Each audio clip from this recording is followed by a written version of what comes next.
قرآن پاک کی جو آیت پڑھی اس کا مطلب یہ ہے کہ اللہ تعالیٰ نے جسے حکمت عطا فرمائی، جو حکمت سے نوازا گیا، بے شک اسے خیر کثیر میسر آ گئی۔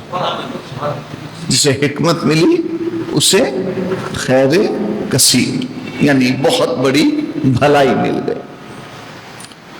بزرگان دین نے فرمایا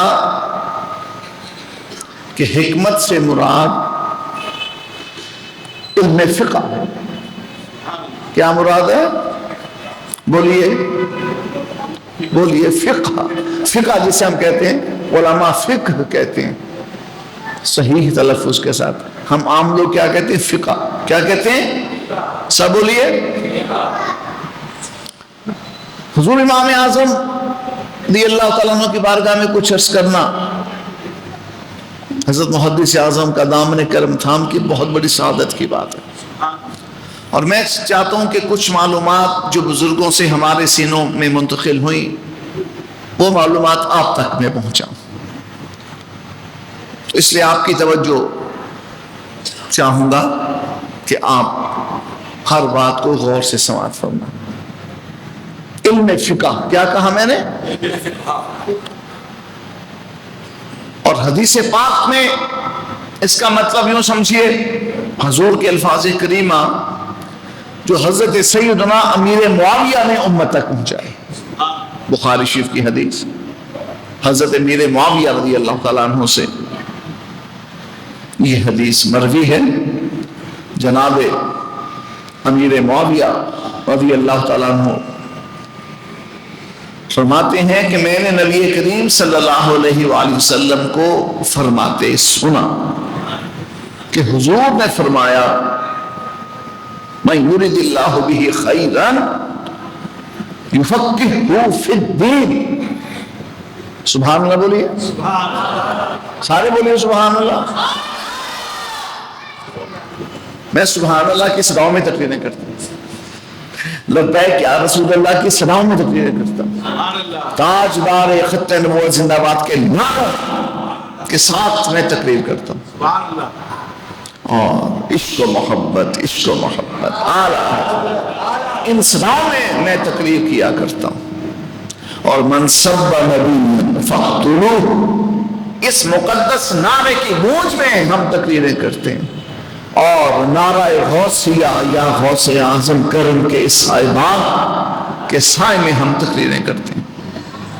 اس لیے آپ نے اسی جوش و جذبے سے بیٹھنا۔ حضور نے فرمایا کہ اللہ کریم جس کی بھلائی چاہتا ہے، اللہ کریم اپنے جس بندے کی بھلائی چاہتا ہے اسے دین کا فقیہ بنا دیتا۔ یہ آواز نہیں ٹھیک، اس کو کہاں گیا ساؤنڈ والا؟ اس کو ادھر بلاؤ ذرا۔ نے امام اعظم ابو حنیفہ رضی اللہ تعالیٰ عنہ کے مناقب بیان کرتے ہوئے کہا، ارشاد فرمایا کہ امام اعظم کی سیرت کو اور صورت کو اور شخصیت کو سرکار سیدنا ابو بکر صدیق اکبر سے گہری نسبت حاصل ہے، کہ حضور کے تمام صحابہ میں افضل ابو بکر صدیق اکبر۔ کیا کہا؟ حضور کے تمام صحابہ میں افضل، بولو، ابو بکر صدیق اکبر۔ اور اس پر تمام صحابہ مجتمع ہیں، یہ اجماع صحابہ ہے۔ جو اس کا منکر ہے وہ بددین ہے، وہ بد مذہب ہے، حد سے بڑے تو کافر ہے۔ اور مولا علی فرماتے ہیں جس نے مجھے ابو بکر اور عمر پر فضیلت دی، میں اس کی پیٹھ پر 80 کوڑے ماروں گا، 80 کوڑے۔ سبحان اللہ، سبحان اللہ۔ بات سمجھ آئی؟ سبحان اللہ۔ صدیق اکبر تمام صحابہ میں افضل ہے، صدیق اکبر تمام صحابہ میں سب سے بڑے ہیں، اور صدیق اکبر کا فیض امام اعظم پر پڑا، وہ تمام مجتہدین میں افضل ہے۔ بولو تمام مجتہدین، تمام ائمہ دین میں افضل سیدنا امام اعظم ابو حنیفہ نعمان صاحب۔ صدیق اکبر رضی اللہ تعالیٰ عنہ نے قرآن پاک کو مدون کر کے محفوظ کیا۔ نبی پاک علیہ السلام کے وصال اقدس کے وقت قرآن مجید مکمل موجود تھا۔ یقیناً اِنَّا نَحْنُ نَزَّلْنَا الذِّكْرَ وَإِنَّا لَهُ لَحَافِظُونَ، قرآن کا حکم ہے۔ اللہ کریم نے فرمایا قرآن مجید ہم نے نازل کیا ہے، اس کی حفاظت کرنے والے بھی ہم ہیں۔ قرآن پاک کی ایک زبر زیر پیش بھی نہیں بدلی جا سکتی۔ فون نہیں سنا میرے پاس۔ قرآن پاک کی ایک زبر زیر پیش بھی نہیں بدلی جا سکتی۔ اس کا محافظ اللہ جل مجدہ، اور اللہ جل مجدہ نے اپنے ذمہ کرم پر قرآن پاک کی حفاظت کو لیا، اور اس کا مظہر اولین حضور کی ذات اقدس کے بعد کون بنا؟ ابو بکر صدیق اکبر۔ قیامت تک جو قرآن پاک پڑھا جاتا رہے گا، منبروں میں، مسجدوں میں، محرابوں میں، خانقاہوں میں، جنگلوں بیابانوں میں، گلزاروں میں، اللہ کے ولیوں کے درباروں میں، اس کی تلاوت کا ثواب جہاں قاری کو ملے گا، وہاں پہ صدیق اکبر کی خدمت میں بھی پیش کیا جائے گا۔ صدیق اکبر نے قرآن پاک مدون کر کے، محفوظ کر کے، قیامت تک کے حضور کی امت کے قاریوں حافظوں تک پہنچایا۔ اور ادھر امام اعظم ابو حنیفہ نے فقہی اصول و ضوابط و قواعد کو مدون کر کے، اکٹھا کر کے، قیامت تک کے علماء، فقہاء، مفسرین، مجتہدین، ائمہ دین کے لیے تفقہ فی الدین کا رستہ ہموار کر دیا۔ قرآن پاک ہمیں ملا صدیق اکبر کے فیض سے، اور تفقہ فی الدین کی دولت، فقہی قواعد، ضوابط، فقہی قوانین کہ جن پر چل کر قیامت تک کے مفتی فتویٰ دیتے رہیں گے، وہ فقہی قوانین، وہ فقہی قواعد اور ضوابط، وہ مدون کرنے والے کون ہیں؟ ان کو ایک سسٹم، نظام کے تحت رائج کرنے والے کون ہیں؟ وہ حضرت سیدنا امام اعظم ابو حنیفہ رضی اللہ۔ آپ ان باتوں کو اس محبت سے بھی سماعت کیجئے کہ میں آپ کے امام کی بات کر رہا ہوں۔ ہم امام اعظم ابو حنیفہ کے مقلد ہیں، ہم حنفی ہیں، اہل سنت و جماعت۔ آگے حنفی بولو، اہل سنت و جماعت حنفی بولو، اہل سنت و جماعت، اہل سنت و جماعت۔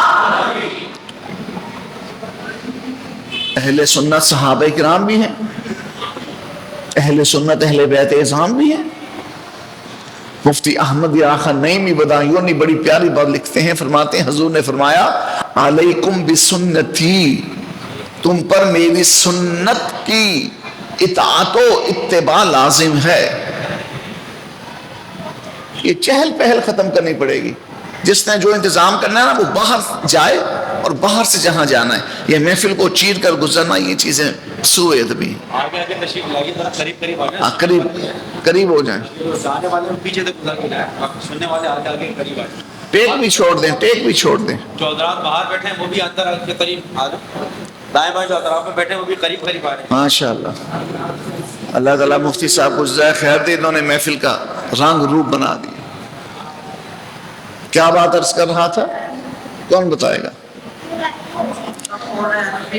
حنفی اہل سنت، علیکم بسنتی۔ حضرت مفتی احمد یا خان نعیمی رحمت اللہ علیہ لکھتے ہیں حضور نے یہ نہیں فرمایا علیکم بحدیثی۔ حضور کے اس فرمان کا مطلب یہ ہے علیکم بسنتی یعنی اہل سنت بن جاؤ۔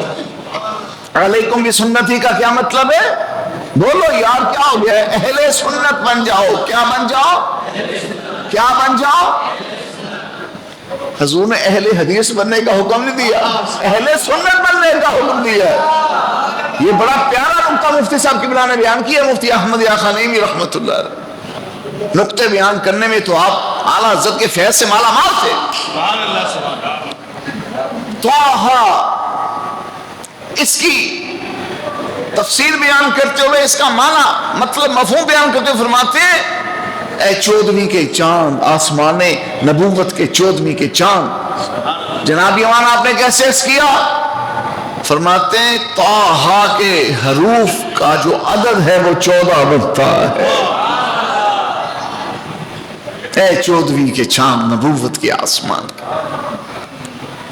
اہل سنت حنفی کا مطلب کہ سیدنا امام اعظم ابو حنیفہ کی تقلید کرتے ہیں ہم، اور لفظ تقلید سے بد مذہب ٹولے کا جگر پھٹتا ہے، بے ایمانوں کی نیندیں اڑ جاتی ہیں، آنکھیں بھینگی ہو جاتی ہیں، منہ سے جھاگ اڑتا ہے تقلید کا لفظ سن کے، مقلد کا لفظ سن کے۔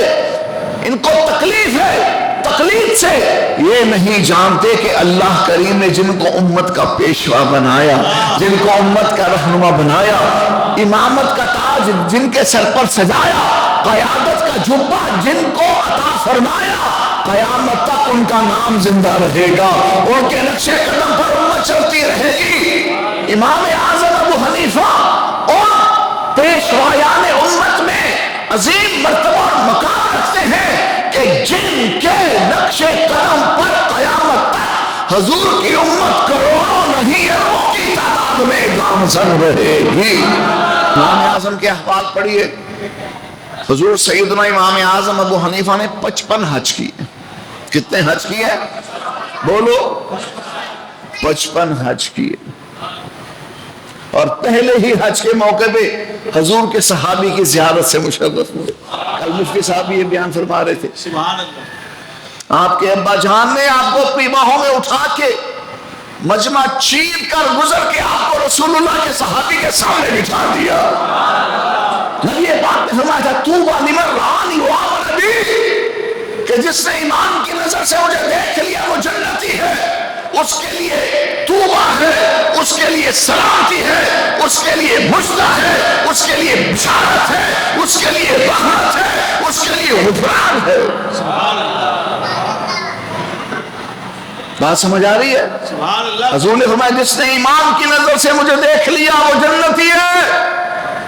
ابو بکر صدیق اکبر سے لے کر مولا علی تک، مولا علی سے لے کر عشرہ مبشرہ تک، عشرہ مبشرہ سے لے کر حسنین کریمین اہل بیت اطہار تک، بدر و احد مکہ مدینہ کے جمیع صحابہ، حضرت ابو سفیان بھی ہے، حضرت طلحہ بھی ہے، حضرت زبیر بھی ہے، حضرت عامر معاویہ بھی ہے، حتیٰ کہ حضرت وحشی بھی ہے۔ یہ سب جنتی ہیں، کیونکہ رسول اللہ نے فرمایا جس نے ایمان کے ساتھ مجھے دیکھ لیا وہ اس کے لیے طوبیٰ۔ کیا فرمایا؟ طوبیٰ لمن رآنی وآمن بی ولمن من رآنی، او کما قال، فرمایا جس نے مجھے دیکھا، جس کی نظر میرے چہرے پہ پڑی، جو اپنی جیتی جاگتی زندگی میں ایمان کے ساتھ میرے قدموں میں آن بیٹھا، وہ تو جنتی ہے، اور میرے دیکھنے والے کو بھی جس نے دیکھا وہ بھی جنتی۔ حضور کے چہرہ اقدس پر نگاہ پڑ گئی، چاہے ایک لمحے کے لیے نگاہ پڑے، حضور کا قرب پاک نصیب ہوا چاہے ایک لمحے کے لیے۔ ایک صحابی نابینا ہے، انہوں نے حضور کو نہیں دیکھا لیکن حضور کا قرب مل گیا، تو وہ بھی طوبیٰ لمن رآنی وآمن بی کا صحرا باندھ کے جنت جائیں گے۔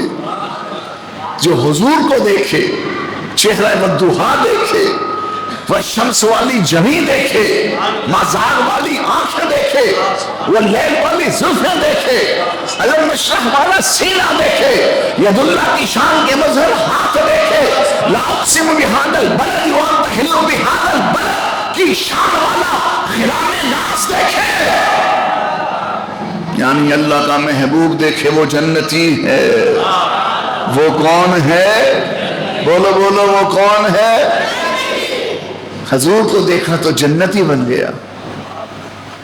اور ایسے بھی مواقع آئے، لشکر کفار سے ایک صاحب نکلے، حضور کے دست اقدس پہ اسلام قبول کیا، پہلے ادھر سے تلوار چلا رہے تھے، پھر ادھر سے تلوار چلانے لگے، پہلے مارنے آئے تھے اب مرنے کو تیار ہیں. نہ نماز پڑھی، نہ روزہ رکھا، نہ حج کیا، نہ صدقہ دیا، نہ زکات دی. سبحان اللہ سبحان اللہ. کوئی ایک بھی نماز انہوں نے نہ پڑھی، کوئی ایک درہم دینار بھی صدقے میں نہ دیا، کوئی ایک بھی روزہ نہ رکھا. حضور کو دیکھا امام کی نظر سے، حضور کا کلمہ پڑھا، پلٹ کے لڑتے ہوئے شہید ہوئے، فرمایا یہ جنتی ہے. بات سمجھ آ رہی ہے؟ جس نے حضور کو دیکھا وہ جنتی ہے. فرمایا جس نے میرے صحابی کو دیکھا وہ بھی جنتی ہے، وہ بھی جنتی ہے. اور ہمارے امام اعظم ابو حنیفہ وہ ہیں جنہوں نے متعدد صحابہ کرام کو دیکھا. 5 اور 6 تک تو تعداد یقینی ہے. امام اعظم ابو حنیفہ نے جن صحابہ کو دیکھا ان میں حضرت انس بن مالک بھی ہے، عبداللہ ابن ابی اوفا بھی ہے. اور صرف دیکھا ہی نہیں، حضور تو فرماتے ہیں جس نے میرے صحابی کو دیکھا وہ بھی جنتی ہے. امام اعظم ابو حنیفہ نے دیکھا ہی نہیں بلکہ ان سے رسول اللہ کی حدیث کا سماع بھی کیا، سماعت حدیث کا شرف بھی حاصل کیا. اور امام اعظم ابو حنیفہ کی جو مرویات ہیں، مسانید امام اعظم ابو حنیفہ میں وہ سینکڑوں احادیث موجود ہیں جو امام اعظم نے روایت کی حضرت انس بن مالک سے اور صحابہ سے. اور ان احادیث کی تائید ہے.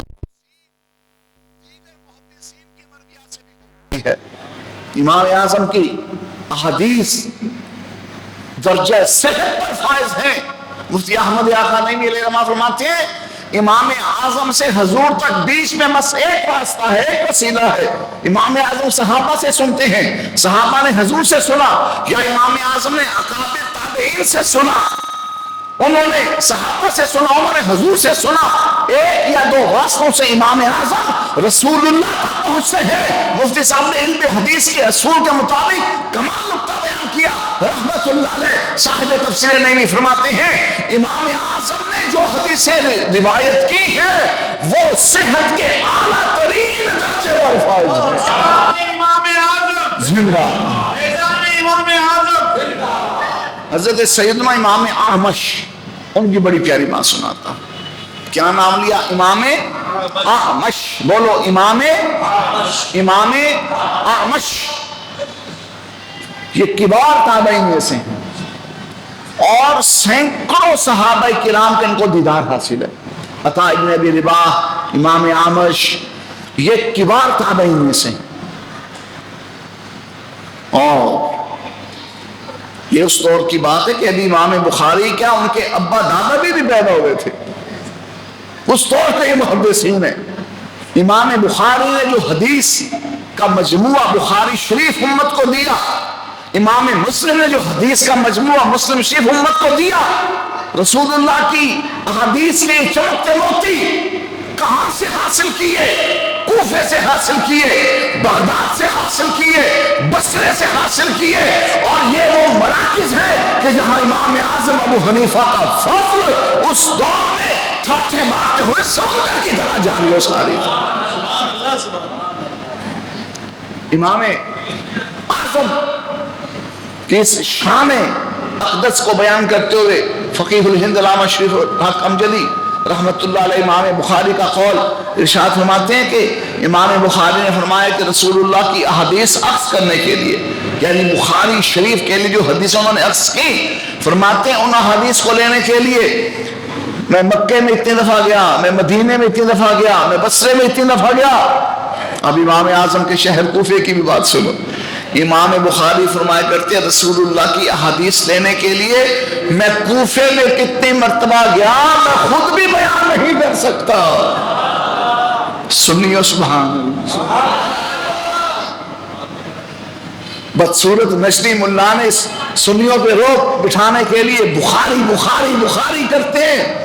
سید شبیر شاہ حافظ آبادی ہمارے پنجاب کے بڑے واعظ ہوئے، وہ کہا کرتے تھے، بڑے سر میں پڑھا کرتے تھے کہ بنا عشق نبی کے جو پڑھتے ہیں بخاری، آتا ہے بخار ان کو نہیں آتی ہے بخاری.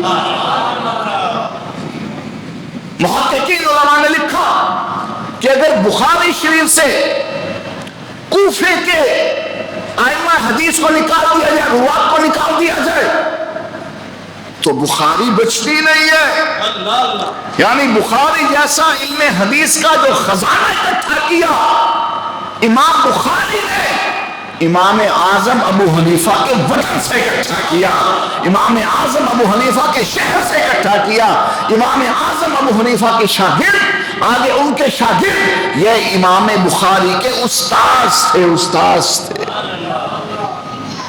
امام اعمش یہ بات علم حدیث میں امام اعظم کا پایا، اور علم حدیث میں امام اعظم کی قدر و منزلت اور جلالت اور حدیث فہمی، معرفت حدیث.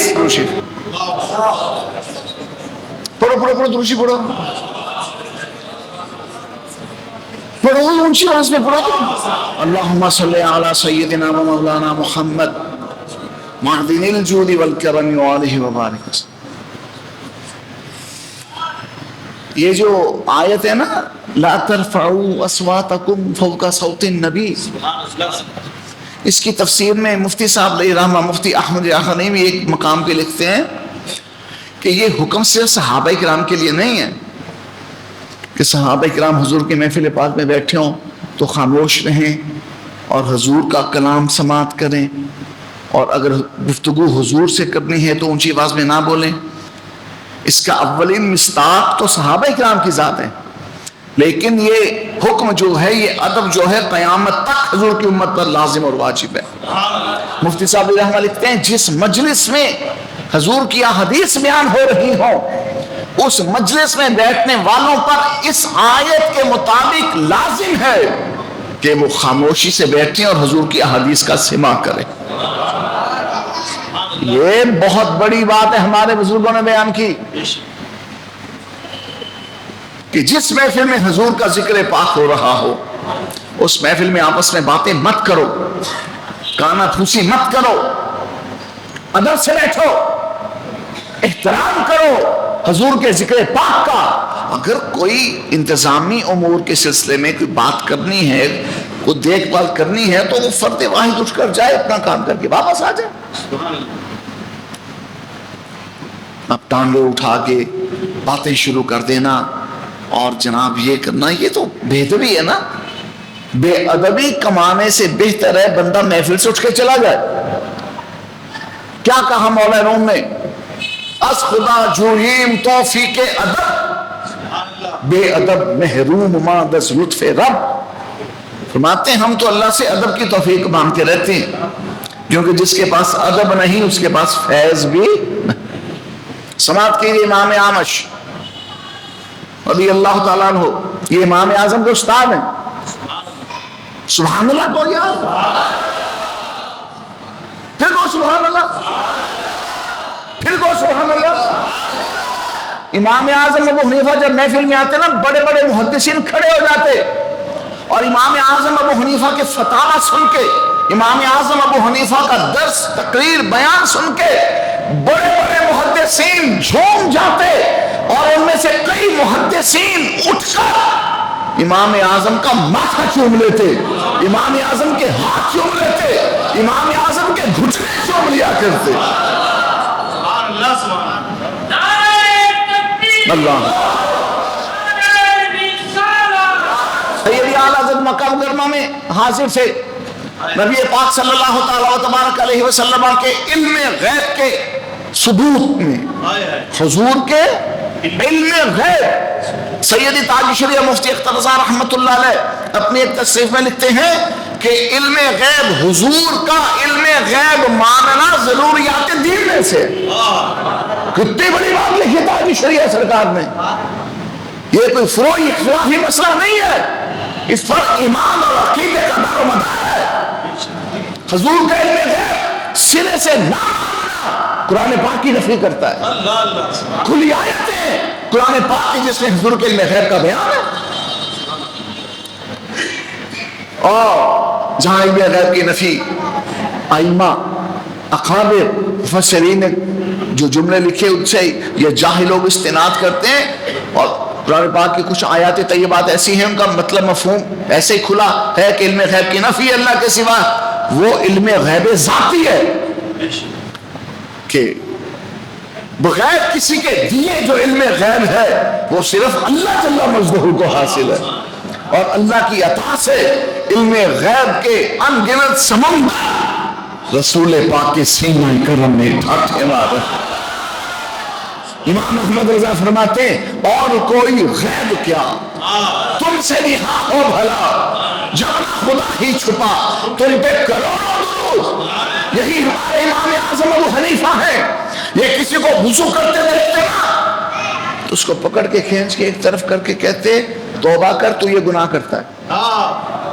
جس گناہ میں وہ شخص مبتلا ہوتا اس گناہ کا نام لے کر امام اعظم ابو حنیفہ اس کو بتایا کرتے توبہ کر، تیرے اندر یہ خامی ہے، تیرے اندر یہ بدعملی ہے، تیرے اندر یہ گناہ ہے۔ لوگ حیران رہ جاتے حضور آپ کو کیسے پتا؟ امام اعظم ابو حنیفہ فرماتے حضور کی حدیث ہے کہ وضو کرنے سے گناہ جھڑتے ہیں۔ ابھی تو وضو کر رہا تھا، میں نے تیرے وضو کے وہ پانی کو ٹپکتے ہوئے دیکھا تو اس میں نے یہ گناہ دیکھے۔ یہ کون سا علم ہے؟ بولو نا، یہ نظام الصرف پڑھ کے نہیں ملتا، یہ ہدایت اللہ پڑھ کے نہیں ملتا۔ ہاں ہدایت اللہ ہدایت کے ساتھ پڑھی جائے، نظام الصرف علمی ایمان کی نظام تھام کر پڑھی جائے تو یہ مقام مل جاتا ہے۔ یہ شان ہے خدمتگاروں کی، سرکار کا عالم کیا۔ بہت سے ایسے امور اولیاء کرام سے مغیبات کا ثبوت ہے۔ سیدنا امام عبدالعزیز دباغ الابریز شریف والے وہ فرماتے ہیں جب تک مغیبات خمسہ کا علم نہ مل جائے بندہ ولی نہیں بن سکتا۔ مغیبات خمسہ کا علم جب تک نہ مل جائے بندہ ولی نہیں بن سکتا۔ تاج الشریعہ میں لکھا کہ حضور کا علم غیب ماننا یہ ضروریات دین میں سے۔ حضور امام اعظم ابو حنیفہ کے 1200 سال کے بعد کے ایک مرید ایک مقلد امام احمد رضا کا وفور علم دیکھیے، گھٹنے چومنے سے پاؤں چھونے سے یہ بات یاد آئی یہ احمد رضا ہے، ان کا یہ وقار ہے تو امام اعظم ابو حنیفہ کا وقار کیا ہو۔ نے جب کتاب لکھی ہے دولت المکیہ بالمادۃ الغیبیہ، انشاءاللہ یوم رضا پہ آپ کے پاس آئیں گے، آپ کو تفصیل سے سنائیں گے۔ وہ کتاب مکہ مکرمہ کے سید الاحناف، احناف کے اس وقت کے امام حضرت سیدنا ابو الخیر مرداد رحمت اللہ تعالی علیہ، انہوں نے سماعت کی، 80 سال ان کی عمر مبارک تھی، بزرگ تھے، بغیر سہارے سے اٹھنا بیٹھنا دشوار تھا، اپنی مسند پہ بیٹھے ہیں، اعلیٰ حضرت سامنے بیٹھ کے اپنی کتاب پڑھ کے سنا رہے حضور کے علم غیب کے ثبوت میں الدولت المکیہ شریف۔ اعلیٰ حضرت فرماتے ہیں چونکہ وہ حنفیوں کے مکہ مکرمہ کے امام تھے، میرے دل میں ان کے لیے بڑا وقار تھا، تو جب محفل مکمل ہوئی میں نے ادب سے ان کے گھٹنے چھوئے۔ کنہوں نے چھوئے؟ امام احمد رضا نے، امام احمد رضا نے، اس وقت کے حنفیوں کے امام سیدنا ابو الخیر مرداد رضی اللہ تعالیٰ عنہ کے گھٹنے چھوئے۔ جب اعلیٰ حضرت نے گھٹنے چھوئے وہ امام احناف مکہ اٹھے، کہنے لگے اے احمد رضا انا اقبلو نعالکم انا اقبلو ارجلکم، احمد رضا تو میرے گھٹنے نہ چھو، میں بیمار ہوں اٹھ بیٹھ نہیں سکتا، ورنہ میں تیرے قدم نہیں چوم لیتا، میں تیری جوتیاں چوم لیتا۔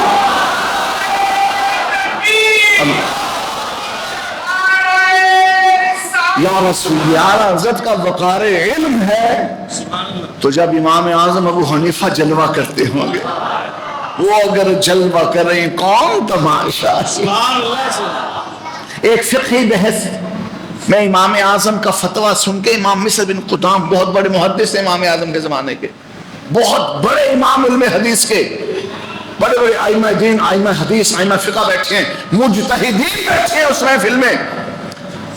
امام اعظم نے جب اپنا فتویٰ دیا تو یہ امام حدیث کھڑے ہو گئے، امام اعظم کے ماتھے پہ بوسہ دیا، فرمایا تم مجھے ملامت کہتے ہو کہ میں ابو حنیفہ کو بڑا چومتا ہوں، ابو حنیفہ کا بڑا وقار، بڑا احترام کرتا ہوں، مجھے بتاؤ جس کے سینے میں یہ اجتہاد، یہ علم ہو، پھر اس کا وقار کیوں نہ کیا جائے؟ سبحان اللہ۔ پھر بولو سبحان اللہ۔ امام اعظم ابو حنیفہ کا سونا تعارف پیش کرنا چاہتا ہوں۔ بھائیو آپ کو یاد ہو کہ آپ جس امام کے پیچھے چلتے ہیں رب نے اس کو کیا مرتبہ مقام، کچھ آج بیان کروں گا، کچھ کل بیان کروں گا، کچھ کل بیان کیا تھا۔ ابھی زکی بھائی اعلان کر رہے تھے نا کل کی محفل شریف کا، لیاقت آباد ہے، طاہر آباد، یہی قریب ہے مسجد، کل وہاں پہ بیان ہوگا، وہاں پہ تشریف لائے گی، امام اعظم کی شان سنائیں گے آپ کو۔ امام اعمش امام اعظم ابو حنیفہ کے استاد ہے، امام اعظم نے آپ سے علم حدیث حاصل کیا، حضور کی حدیث کا علم، نبی پاک کی حدیث سے فرمایا اس کا چہرہ اللہ تعالی شاداب رکھے، خوش و خرم رکھے، روشن رکھے، چمکتا رکھے، کہ جو میری حدیثیں سنے انہیں یاد رکھے اور انہیں آگے بیان کرے۔ سبحان اللہ، مزہ نہیں آیا؟ سبحان اللہ، نبی اللہ، حضور نے فرمایا جس نے میری حدیثیں سنی ان کو یاد رکھا، انہیں آگے بیان کیا، نبی اللہ، اللہ نے اس انسان کا چہرہ روشن کر دیا، سرسبز و شاداب کر دیا، خوش و خرم کر دیا، قیامت تک جو بھی ادب، احترام، حسن عقیدت اور صحت عقیدہ کے ساتھ حضور کی حدیثوں کا علم حاصل کرے گا، اس کا چہرہ روشن رہے گا، شاداب رہے گا، پرآب رہے گا۔ مجھے بتائیے امام اعظم کا چہرہ کتنا روشن ہوگا کہ جو ہزاروں حدیثیں حضور کی امت کو سکھا کر گئے۔ میں نے آپ کو سنائی نا، نظر اللہ عمران، کہ وہ شخص، وہ آدمی جو عقیدے کی صحت کے ساتھ، حسن عقیدت کے ساتھ حضور کی حدیثیں پڑھتا ہے، سنتا ہے، یاد رکھتا ہے، آگے بیان کرتا ہے، یعنی محدث، اس سے مراد محدثین ہیں، شیوخ الحدیث ہیں۔ اس زمانے میں اس فیض کے مظہر حجت الاسلام سید حامد رضا تھے، مفتی اعظم ہند مصطفیٰ رضا نوری تھے، مفسر اعظم اسلام حضرت شاہ ابراہیم جیلانی تھے، حضور تاج الشریعہ مفتی اختر رضا تھے، حضرت سیدنا محدث اعظم پاکستان۔ یہ چمکتے ہوئے چہرے، یہ روشن چہرے، اور بالکل ماضی قریب میں ایسا چہرہ ہم نے دیکھا تو مولانا خادم حسین رضوی کا چہرہ۔ علامہ خادم حسین رضوی ایک اپنی تقریر میں مسکرا کے فرمانے لگے میں کوئی کاسمیٹکس استعمال نہیں کرتا، کوئی لوشن نہیں لگاتا، کوئی کریم نہیں لگاتا، فرماتے ہیں پھر بھی یہ معاملہ ہے، یہ حضور کی حدیث پڑھنے اور پڑھانے کا فیض ہے۔ محدث اعظم پاکستان رحمت اللہ علیہ، آپ کا چہرہ اتنا روشن اور رخشا تھا کہ دیکھنے والے آشش کیا کرتے، اور آگے ان کے تلامذہ خلفاء کو ہم نے دیکھا، علامہ عبدالرشید جھنگوی، علامہ عبدالرشید سمندری والے، سید زبیر شاہ صاحب چکوال والے، اور جناب مولانا ابو داود صادق گجرانوالہ والے، اور میرے استاد حضرت مولانا مشتاق احمد فاروقی، ان کے چہرے روشن، کشش والے اور جاذب چہرے تھے۔ ان بزرگوں نے بتایا، علامہ عبدالرشید جھنگوی رحمت اللہ علیہ فرماتے ہیں میں بریلی میں پڑھتا تھا محدث اعظم پاکستان مولانا سردار احمد کے پاس، فرماتے میں کسی کام سے حضرت کا حکم تھا، میں مدرسے سے باہر گیا، ایک دکان سے کچھ لینا تھا، بیوی جی کی مسجد مظہر الاسلام مدرسہ مفتی اعظم ہند کا، جس کے شیخ الحدیث محدث اعظم پاکستان مولانا سردار احمد آج جن کا عرصہ اپنا رہے، آپ دار الحدیث میں درس حدیث دے رہے ہیں، علامہ عبدالرشید جھنگوی شیخ الحدیث، پاکستان میں نے ان جیسا محدث نہیں دیکھا۔ ان کی خاص مجلسوں میں بیٹھنے کا ہمیں شرف ملا، علم حدیث پر ان کے نقاط، ان کے افادات، ہم حیران رہ جاتے تھے یہ شاگردوں کا کمال ہے تو استاذ محدث اعظم پاکستان کا کمال کیا؟ اور جنہوں سے انہوں نے علم حدیث پڑھا، اس مفتی اعظم کا، اس حجت الاسلام کا، اس صدر الشریعہ کا کمال کیا ہوگا؟ اور انہوں نے جن سے پڑھا، اس امام محمد رضا کا کمال کیا ہوگا؟ اور اوپر چلتے چلے جاؤ، غوث اعظم کا کمال کیا ہوگا؟ امام اعظم ابو حنیفہ کا کمال کیا ہوگا؟ امام حسن حسین کا کمال کیا ہوگا؟ مولا علی کا کمال کیا ہوگا؟ عثمان غنی کا کمال کیا ہوگا؟ عمر فاروق اعظم کا کمال کیا ہوگا؟ حضرت صدیق اکبر کا کمال کیا ہوگا؟ بولو سبحان اللہ۔ جھنڈوی بڑے خوبصورت دلکش چہرہ۔ پنجاب کے علماء تو یہ بات بڑے فخر سے کرتے ہیں کہ اللہ تعالیٰ نے محدث اعظم پاکستان کو جو شاگرد دیے، وہ بھی ایک سے بڑھ کے ایک حسین و جمیل چہرہ۔ اس کی اشفاق رضوی کراچی حیدرآباد اکثر آتے تھے، ان کا چہرہ نہیں دیکھا آپ نے؟ آپ کو زیارت ہے مفتی اشفاق رضوی، اتنا پیارا چہرہ، جو پاس بیٹھے وہ مہو آفتاب بن گئے، تو محدث اعظم کا عالم کیا ہوگا؟ بولنا سبحان اللہ۔ دوشی جھنگوی رحمت اللہ علیہ فرماتے ہیں بریلی شریف میں جامعہ سے باہر گیا کچھ سامان لینے، تو اندر دارالحدیث میں درس حدیث ہو رہا تھا، محدث اعظم پاکستان، اور سائیں نے ہمیں جیل میں محدث اعظم کی بڑی شانیں سنائے۔ سائیں نے بڑے بڑے پیارے واقعات سنائے محدث اعظم پاکستان کے حضرت صدر الشریعہ کی افتاء نویسی پہ۔ سائیں نے واقعہ سنایا تھا، صدر الشریعہ نے ایک فتویٰ دیا تو امام شافعی ان کے خواب میں تشریف لے فرمایا، آپ نے میرے اجتہاد پر فتویٰ نہیں دیا، امام اعظم کے اجتہاد پہ فتویٰ دیا۔ علامہ عبدالرشید جھنگوی فرماتے ہیں کہ میں وہاں دکان پہ کھڑا تھا کہ پلٹ کے میں نے جامع کی طرف چہرہ کر لیا۔ جزاک اللہ سر، بسم اللہ بسم اللہ بسم اللہ۔ توجہ ہے؟ چلے تو نہیں گئے، سو تو نہیں گئے؟ حدیث پڑھنے کے نور پہ میں بات عرض کر رہا تھا۔ حضرت علامہ عبدالرشید جھنگوی رحمت اللہ علیہ فرماتے ہیں کہ اچانک پلٹ کے جو میں نے جامع کی طرف چہرہ کیا تو آسمان سے لے کر دارالحدیث جو وہ بڑا ہال کمرہ تھا جہاں محدث اعظم مولانا سردار احمد بخاری شریف پڑھاتے، مسلم پڑھاتے، نسائی پڑھاتے، ترمذی پڑھاتے، ابن ماجہ پڑھاتے، ابو داؤد پڑھاتے، طحاوی پڑھاتے، وہ دارالحدیث میں نے دیکھا آسمان سے لے کر دارالحدیث تک ایک نور کی چھماچھم برسات ہو رہی ہے۔ یہ روحانی طور پہ محسوس نہیں کیا، حصی معنوی طور پہ، حقیقی طور پہ دیکھا، نور برستا ہوا۔ فرماتے ہیں آنکھیں مل کے میں نے پھر دیکھا، فرماتے ہیں واللہ سچ مچ آسمان سے لے کر دارالحدیث کی چھت تک نور کی چمچم برسات ہو رہی۔ یہ محدث اعظم ہے، حدیث پڑھاتے ہیں تو آسمان سے نور برستا ہے۔ مجھے بتاؤ جب امام اعظم حدیث پڑھاتے ہوں گے تو کیا عالم ہوگا؟ سبحان اللہ۔ ایسے چپکے تقریریں نہیں کرنی، اونچی آواز میں بولو سبحان اللہ۔ امام اعظم ابو حنیفہ، خواجہ قمر الدین سیالوی بہت بڑے ہمارے ماضی قریب کے ہمارے امام ہوئے، لیڈر ہوئے، رہنما ہوئے، بہت بڑے محدث تھے، بہت بڑے شیخ ولی تھے، جمعیت میں پاکستان کی روح رواں تھے۔ سائیں ایسا ہی ہے خواجہ قمر الدین سیالوی رحمۃ اللہ علیہ، آپ محدث اعظم مولانا سردار احمد کے مدرسے آئے،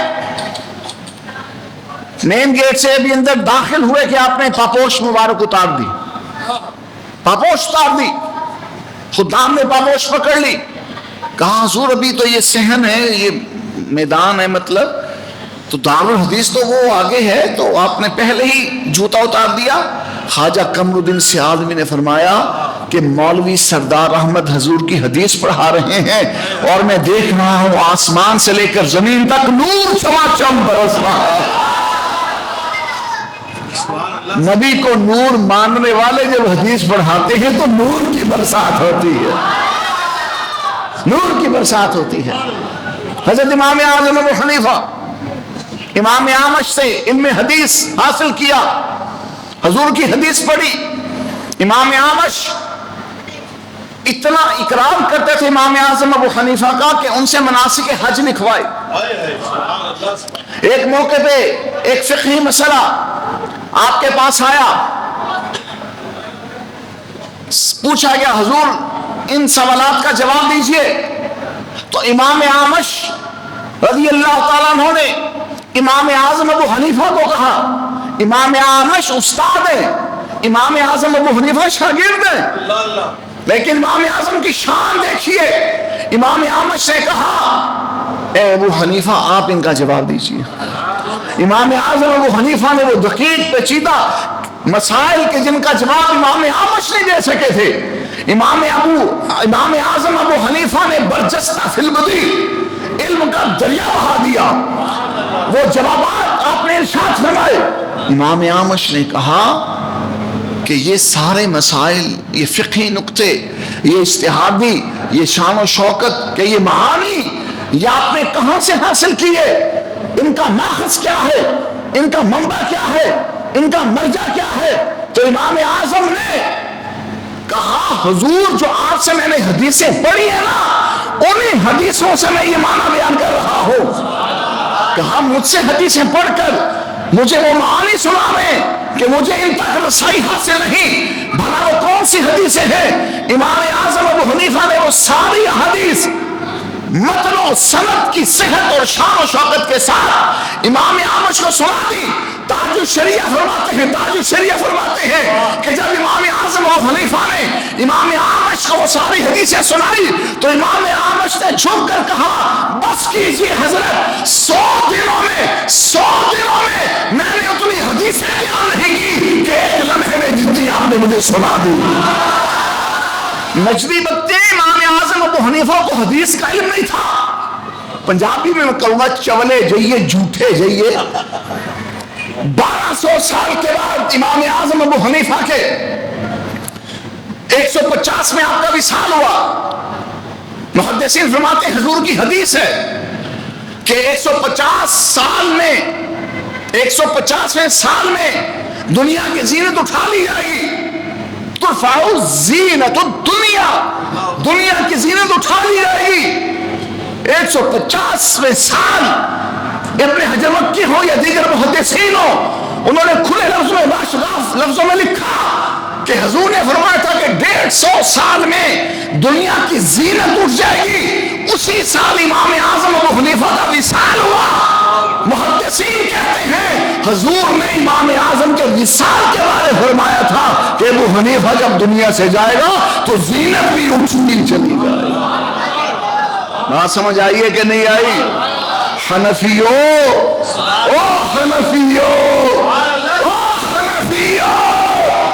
تمہارا امام ایسی شان والا ہے قیامت تک اس کا جواب نہیں پیش کر سکتا. امام مالک ہو, امام شافعی ہو, امام احمد بن حنبل ہو, غوث اعظم ہو, داتا گنج بخش ہو, جنید بغدادی ہو, شبلی ہو, کرخی ہو, معروف ہو, بایزید بستامی ہو, ہر کوئی امام اعظم ابو حنیفہ کا مدعا ہے. مزہ نہیں آیا؟ کیوں مزہ نہیں آیا؟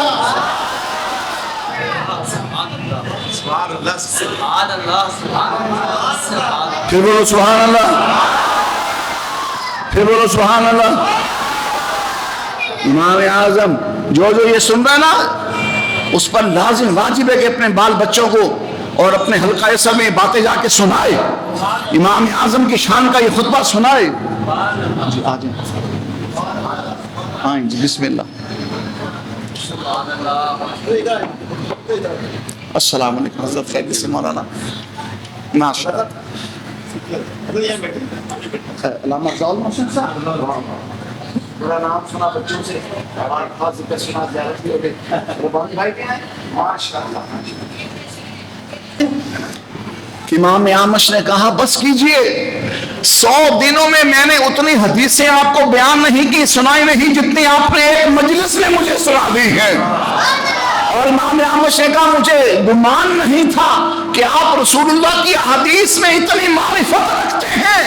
اور امام اعمش نے اس موقع پہ یہ بھی کہا یا معاشر الفقہاء انتم الاطباء ونحن الصیادلہ وانت ایھا الرجل اخذت بکلا الفوز۔ امام اعمش کے اس فرمان کا مطلب بتانے سے پہلے میں آپ کو بات سمجھانا چاہتا ہوں۔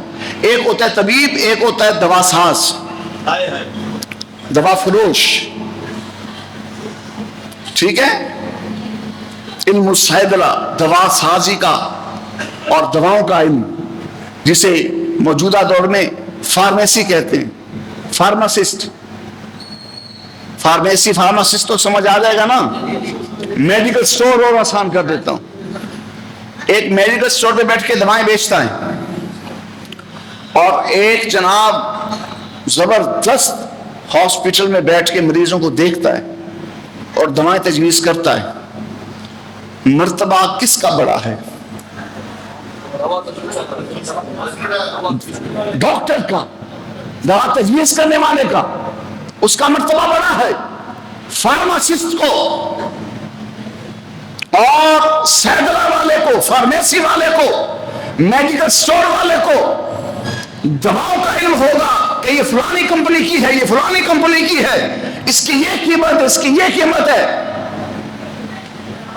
ایسے ہی عطار جو ہے، پنسار، اس کو جڑی بوٹیوں کا علم ہوتا ہے، یہ بنفشہ ہے، یہ گاؤزبان ہے، یہ جناب ملٹھی ہے، یہ اجوائن ہے، یہ زیرہ ہے، یہ اسگندھ ہے، یہ چڑیلا ہے، یہ بادرنج گویا ہے، یہ جناب سوئے ہیں، یہ تخم ریحان ہے۔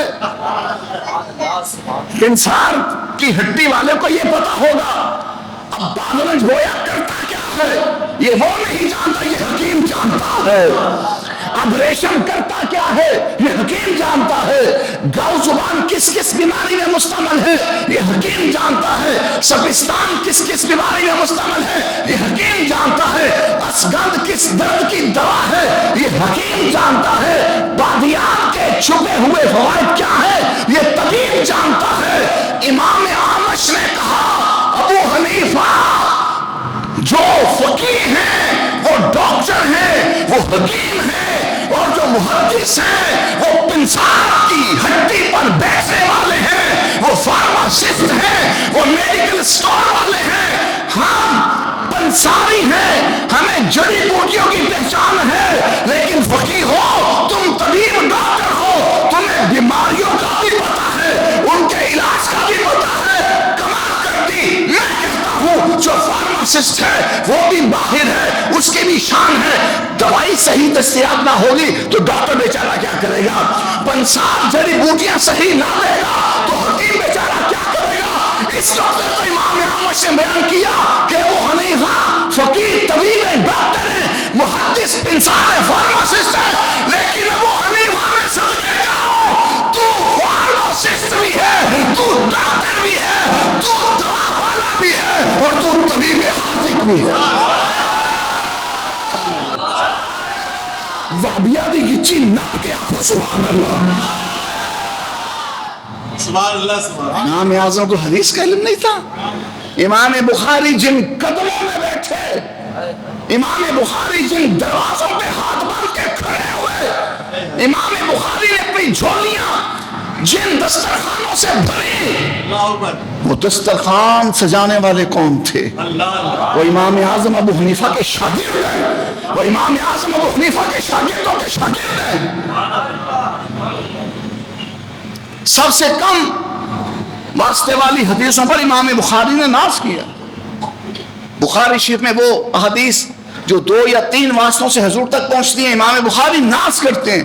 امام ابراہیم مکی، ان کی خاص طور پہ مرویات حضور تک سب سے کم واسطے کے ساتھ وہ پہنچتی ہیں۔ امام بخاری ناز کرتے ہیں ان پہ، امام ابراہیم مکی پہ، ان حدیثوں پہ۔ وابیو سنو، تمہیں ذلیلو کیا پتہ امام اعظم کی شان کا؟ امام بخاری جن حدیثوں پر ناز کرتے ہیں، جن محدثوں سے وہ حدیثیں لی، ان محدثوں سے پوچھو امام اعظم ابو حنیفہ کی شان کیا؟ امام بخاری کے استاد اور دادا استاد